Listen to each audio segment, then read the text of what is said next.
אהלן, סיכום על אנטיגונה. נקרא אנטיגונה, נשמע פחות מעצבן. אוקיי, כמה דברים שצריכים לדעת על אנטיגונה. דבר ראשון, חלק מטרילוגיה של סופוקלס, אותו אחד שעשה את פילוקטיטס, היא החלק השלישי. יש אדיפוס המלך, אדיפוס בקולונס, אדיפוס בחלל, סתם האחרון לא נכון, והאחרון זה אנטיגונה. חשוב להכיר, אני אחזור ממש בקצרה על השניים הקודמים, כדי שנבין את הרקע. טוב, בקיצור, היה את אדיפוס, הוא היה מלך בתיבאי. הסיפור של אדיפוס אני לא אספר, בסופו של דבר עקר לעצמו את העיניים הגלה את עצמו. ויוקסטה, שהייתה אשתו ואימא שלו, התאבדה בתלייה, והשלטון, מה שקריטי, השלטון של בתיבאי עבר לשני הבנים, אקטואלס ופולוניקס. אקטואלס היה יותר בכיר, הם הסכימו כאילו שעשו שנה, רוטציה. ואטוקלס, הוא היה בכיר יותר, ואז מתי שהם אמורים להתחלף, אז הוא אמר לו, זין אחי, לא מתחלף איתך. פוליניאקוס, הוא הוגלה, הוא מצא מקלט בעיר ארגוס, והוא נסע שם לאישה, את בת המלך, ואז הוא אמר, יאללה, שגרת מלחמה על תיבאי. תוך כדי הקרב, האחים הרגו זה את זה, ואז קריאון, שהוא אחיה של יוקסטה, שהייתה המלכה שמתה, אשתו של אדיפוס ואימא שלו. זה מה זה מורכב, אבל תחברו את זה איכשהו. אז הוא כאילו, קריאון נהיה המלך. ואנחנו נכנסים לאנטיגונה. אנטיגונה זה כאילו טרגדיה יוונית קלאסית, 5 מערכות, מאוד נחמדה. יש פרולוג. מתחילים הפרולוג. דיאלוג בין אנטיגונה לאיסמינה. החיות והבנות של אדיפוס. בדיאלוג הזה מזכירה אנטיגונה בפני איסמנה את האסונות שהנחיתו האלים על משפחתם ועל החטא של אדיפוס. וגם מספרת את מה שקריאון פקד, וזה לא מתאים. איסור קבורת פוליניאקוס והפקרת גופתו בשדה למאכל עופות השמיים, בגלל שהוא בגד בתיבאי.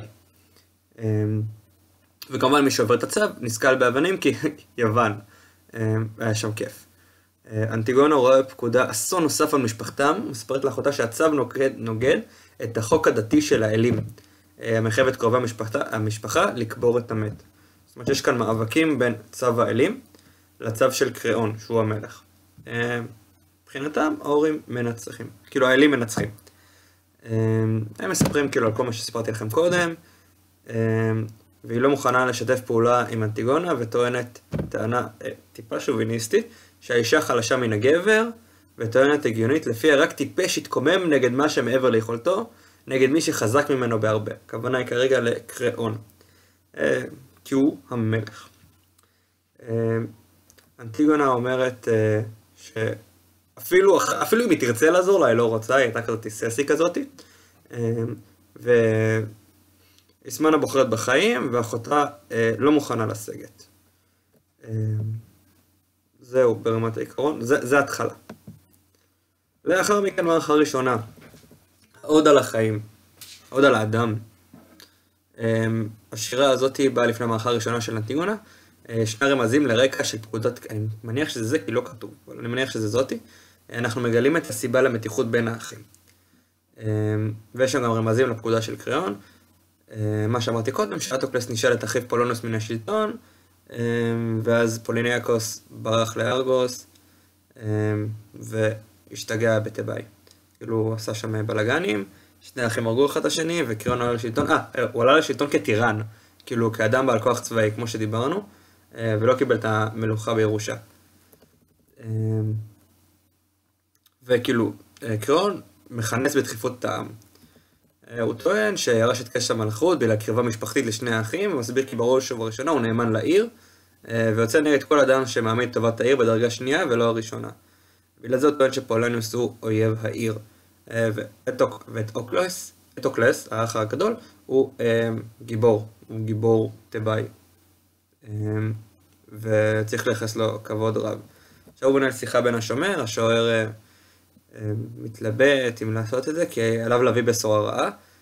הוא קודם כל מנסה לנקות את אורו, הוא מסביר שאינו אשם, הוא מבקש לא להיפגע, קריאון מאיץ בו לדבר, כאילו, דבר, ואז השומר מספר על הקבורה הסמלית של גביית פוליניקוס.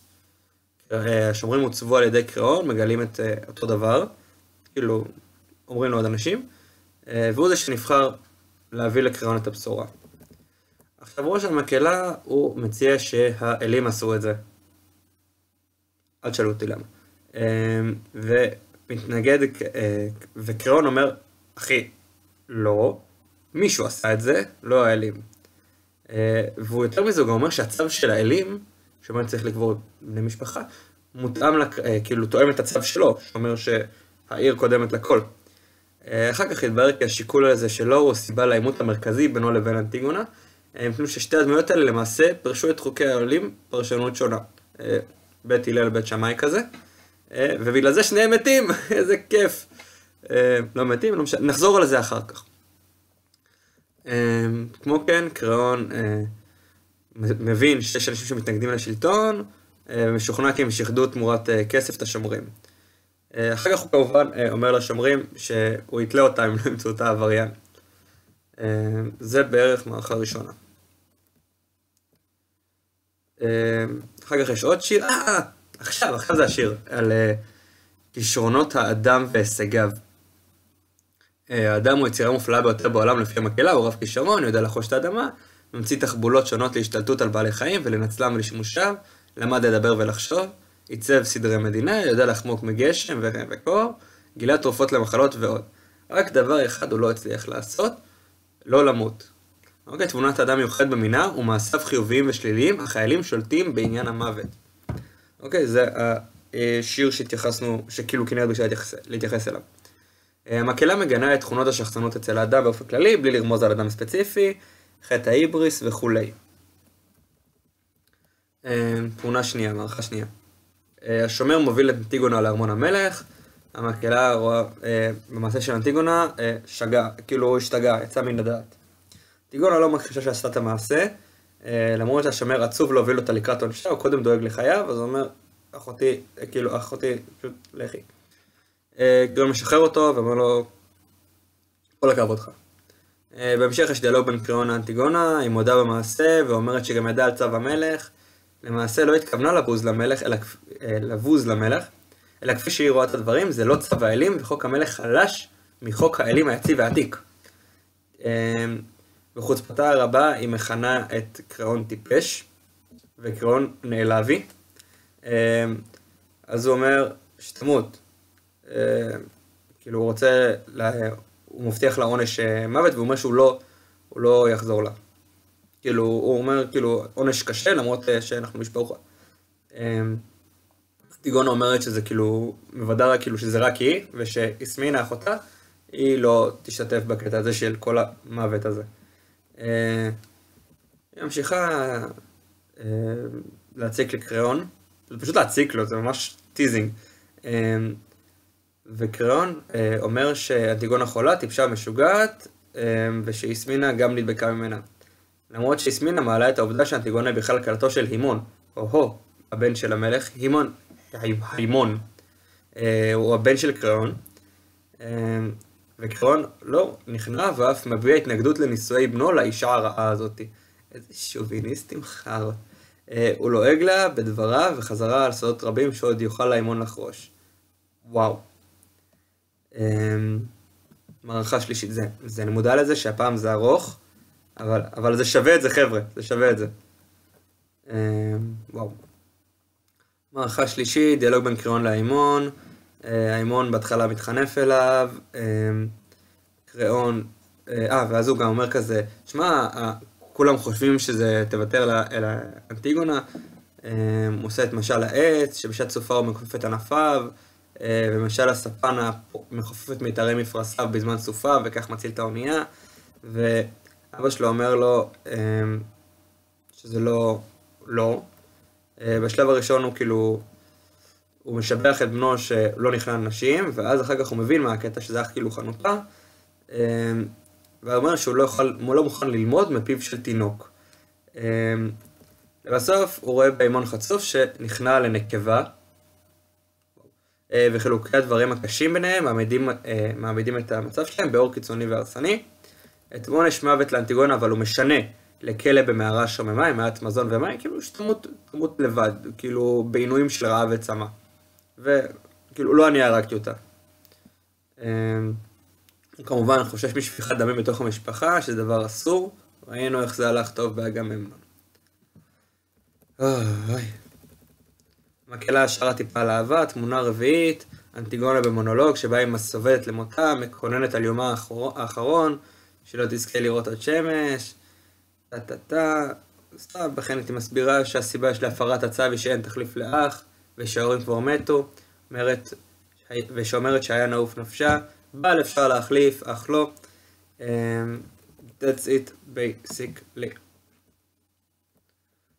בתמונה החמישית מופיע טרסיאס, שאנחנו מכירים אותו מאדיפוס, הנביא העיוור. הוא מלווה בנער, מספר לקריאון כי הקורבן שהקריב לא התקבל על ידי האלים. העופות שניסו להקריב אכלו מגופת פולניאקוס וכעת הן טמאות. אוי לא.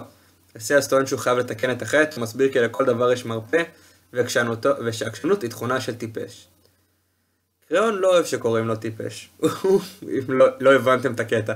הוא מאשים אותו כי הנבואה היא שקרית, ויותר מזה כי יש פה שוחד, וכי הוא נביא מוכשר אבל מושחת.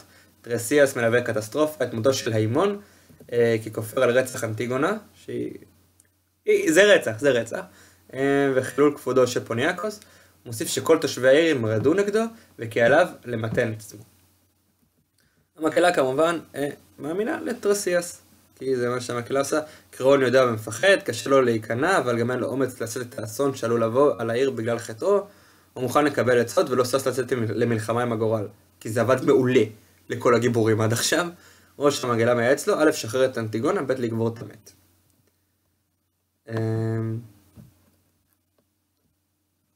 רגע.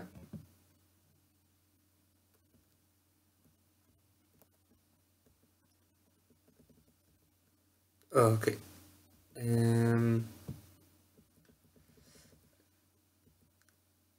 קריאון, החיים של קריאון, כאילו יש שליח, החיים של קריאון הפכו, הוא מספר שהחיים של קריאון הפכו משמחה על אבל, נימת הסיום הייתה מאוד קודרת. השליח מספר על מותו של היימון, מאשים את אביו במותו ובמותה של אהובתו.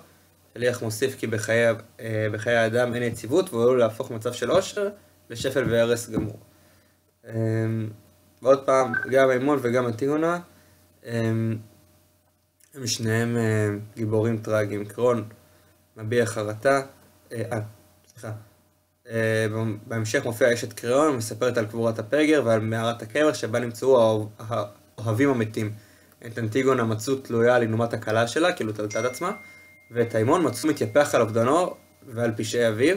היימון בכעס שולף חרב, מחטיא את אביו ונועץ בחזהו את החרב. איך? אין לי מושג.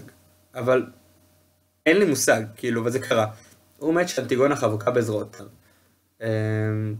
כולם עצובים, קריאון מביע חרטה, מאשים את עצמו במות בנו ומרגיש שרצח אותו בגלל כשמותו. כעת למד לקח מתוך אסונו, אלא שהצדק הגיע מאוחר מדי.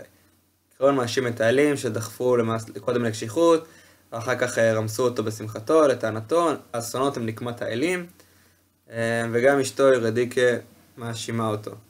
למה לא? בקיצור, אין האדם שנמלט מגורלו, שזה, אם אני מקשר את זה לאדיפוס המלך, אותו דבר.